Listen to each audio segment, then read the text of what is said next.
When it comes to Nagi no Asukara's music, I only have good things to say, from its simple, lighthearted guitar tracks to the more complex pieces that stack minimalist layers on top of one another to convey the themes of the show. And it isn't just the soundtracks that are amazing, but the openings and endings as well. I can still vividly remember how I felt the first time I saw and heard the second opening, and how it marked the dramatic tone shift from the more youthful, lighthearted first opening. Over the years, my feelings on the series as a whole has changed, but my love for its music hasn't, though I have reordered the openings and endings multiple times because of how frequently I've noticed something new about them and had to rethink which is best. And as of the past couple of years, my favorite of the 4 songs is the show's first ending, Aqua Terrarium by Yanagi Yanagi, so without further ado, let's get into it.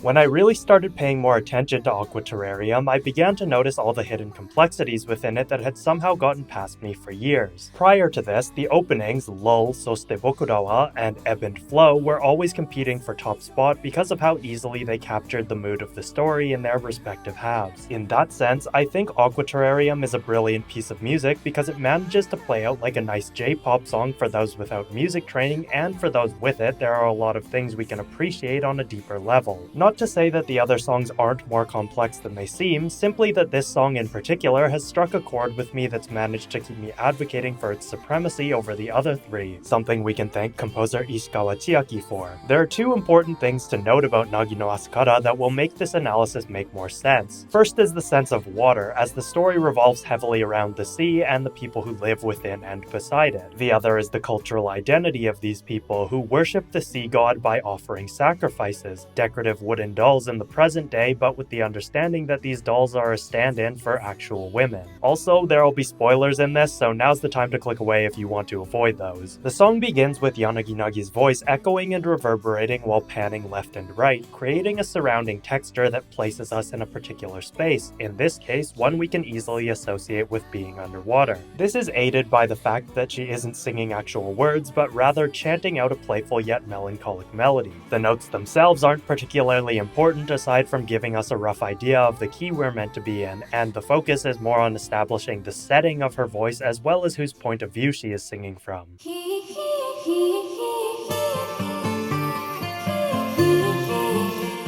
As the acoustic and electric guitars come in, this underwater effect is expanded upon as they play in wave-like patterns, floating up and down in rhythms that don't quite align with the 4/4 time signature. You can see that the acoustic guitar has short patterns of 3 and 4/8 notes to make a 6-beat phrase, while the electric guitar plays in groups of 3, holding the final note for 1 extra 8th beat so that the phrasing can align a bit more smoothly with the overall rhythm.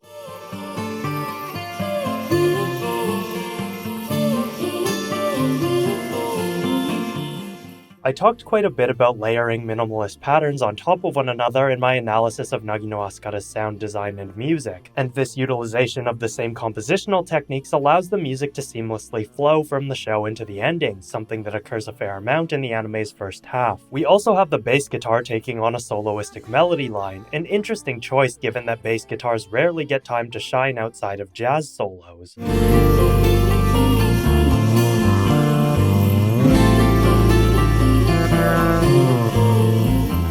This could be viewed as the bass being the lowest of the current group of instruments, representing the story and characters that come from the sea, the depths as it were. This would explain why the bass is still leading the chord progressions, easily seen and heard by these longer rising tones, as well as the very fluid playing style with no shortage of scoops, falls, and doits. The first line comes in with "Atatakai mizu ni oyogu detritus," detritus swims in warm water, dropping from the rising chromatic chord progression into a B-flat major 7, which still gives us our expected D major resolution, but adds a bit of tension with the low B flat. This proceeds into a simple 4-5-3-6 progression common in J music, while the vocal line gently drifts up and down, ending on a low A. The D minor key we are in keeps the atmosphere a bit tense, but the soft vocals gently soothe the listener into a sense of security.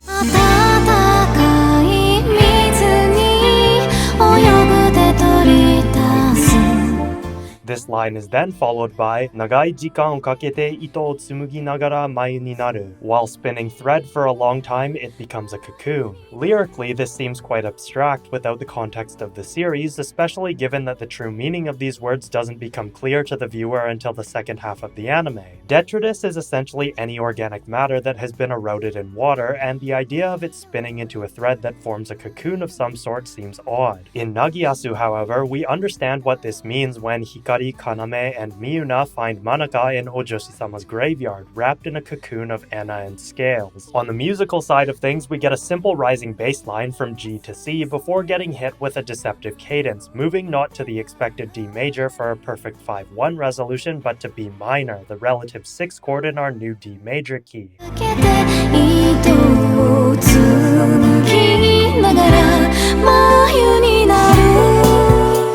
It sounds relatively smooth as the B minor triad shares 2 of its 3 notes with D major, the B itself being the only outlier. We're also given a moment to digest this sudden change as we get a descending line from B to G, making use of a G diminished to both extend the line with a chromatic step and retroactively help the C to B shift sound more natural, as it now seems like an ongoing pattern.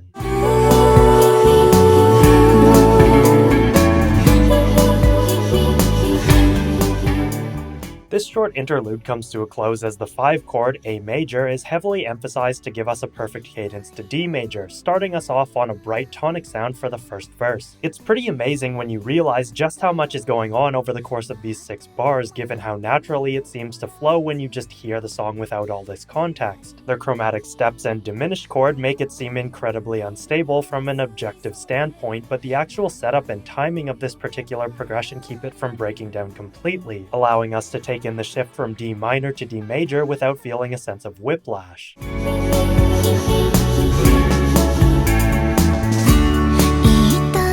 The first verse starts with the lyrics, 一体どれくらいまぶたを閉じていたんだろう? How long will you keep your eyes shut? Allowing the brighter and slightly lighter sound of the music to ease a bit of the tension from before. Out of context, this line in combination with the accompanying harmonies makes the song sound playful, sort of like teasing someone who wants to sleep in. However, knowing what happens in the show, we understand that this can be a literal reference to Manaka's comatose state after she is brought to the surface, or as a more figurative reference to Ojoshi-sama's words to the sea god, who kept himself blind to the fact that she was perfectly happy with him even if her presence was not made by her choice. This darker side of the lyrics is reflected in the chord progression, which cycles to B minor instead of D major for the next line, 待っても待っても僕らずっと二人きり. Even if you wait and wait, it'll always just be the 2 of us. 待っても待っても僕らずっと二人 Again, these lyrics aren't super meaningful out of context, giving off love song or friendship vibes, but with context we can understand that this references Hikari's yearning and the sea god's guilt. The pre-chorus comes in with a sudden change into 2/4, subtly changing the rhythmic patterns into sharper, more precise guitar strumming and picking as the bass and vocal melody rise in stepwise motion. This quite suitably gives a rising feeling, much like surfacing from the water does.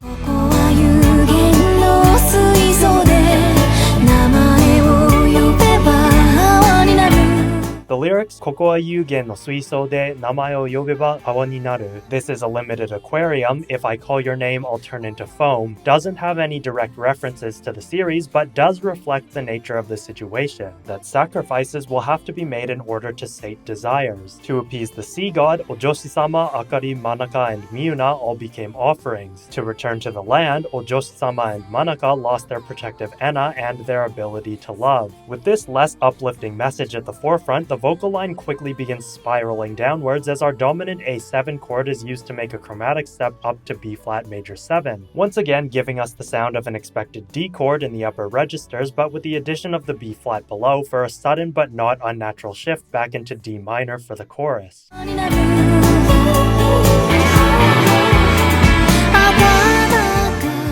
The chorus is more or less the same as what we heard in the beginning, though it has been extended by 1 extra harmonic cycle to lengthen the vocal line. 穏やかに眠る君の外側で全ての感情から守る眉になる. Meaning slumbering peacefully within your exterior, it becomes a cocoon that protects you from all emotions. Again, directly references Manaka's situation, having been found within a protective cocoon-like bubble in the Ojoshi-sama graveyard and losing her own Enna and ability to love upon surfacing.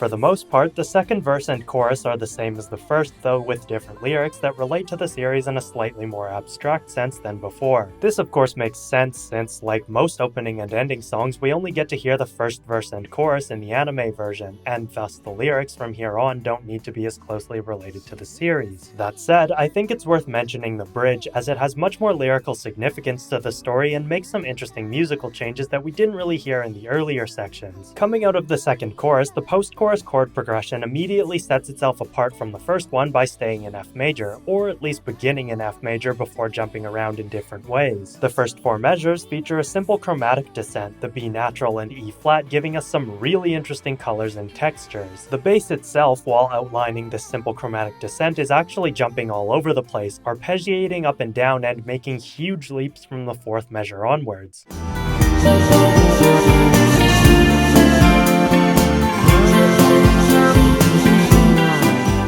Much like the beginning of the song, the bass has once again taken on a leading soloistic melody line that still manages to outline the actual harmonies, though it even goes so far as to obscure the F major in bar 101 by leaping way up into the higher registers and holding an A. The F major is only implied from beat 3, where it outlines the rest of the F major triad. And then we get to the bridge itself, where the bass takes a well-deserved break, making room for a slightly more acoustic sounding breakdown with two lyrical lines sung over top of one another.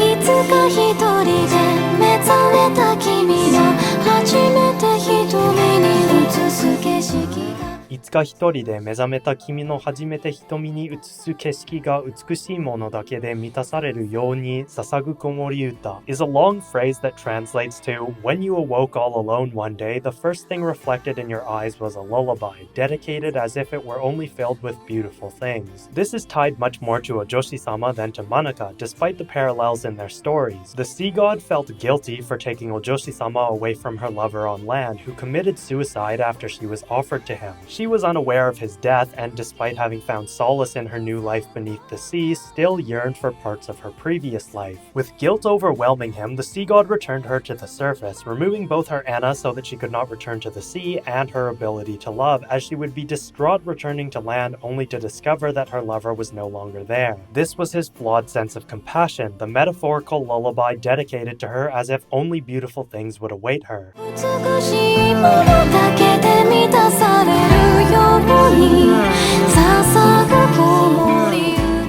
The second line, subtly sung underneath the much longer one, is "Itsuka so boku ga inaku naru toki ni," at a time when I'll be gone, can be seen from the perspective of the sea god, having given Ojoshi-sama no way of returning to him. It's quite meaningful that this line is sung so subtly as well, as it sounds much like a distant echo, one that hardly registers but is still there, subconsciously making us aware of the additional layer but making it hard to discern what is being said, an apt comparison to how Ojoshi-sama will always be aware of the sea god's existence, but their voices will never reach each other again. From there, the chorus repeats once more and we get an outro portion that mixes many of the wordless vocal effects we've heard in other parts of the song. Nothing particularly noteworthy, though it might be worth mentioning that having heard all the lyrics and understanding how they tie to the story, this wash of guitar layers and vocal effects makes the reverberant voices feel a lot more meaningful now. These echoing voices act like forgotten memories, unable to speak the words left behind and thus can only be sung as meaningless chanting. Beautiful, if not a bit melancholic. And that's all I've got for this analysis. I've really been wanting to dig into this song for a long time now, and there was just so much more depth to it than I realized when I first started transcribing it. Usually I only cover the 90-second version of anime songs because most don't tend to have much worth analyzing in the other parts. And honestly, it just saves me a lot of time. But I'm glad I went ahead with the full version of the song this time because I really think that the bridge does bring a lot of extra meaning that really just brings the song all together. But what did you guys think of Aqua Terrarium? Make sure to let me know down in the comment section below, and don't forget to like the video and subscribe to my channel. And if you'd like to see me do an analysis of Nagi no Asukara's other opening or ending songs, make sure to support me over on Patreon, where you'll have access to things like voting rights to any of my future videos, as well as transcriptions to all the analyses that I do. Thanks as always for watching, and I will see you in the next one.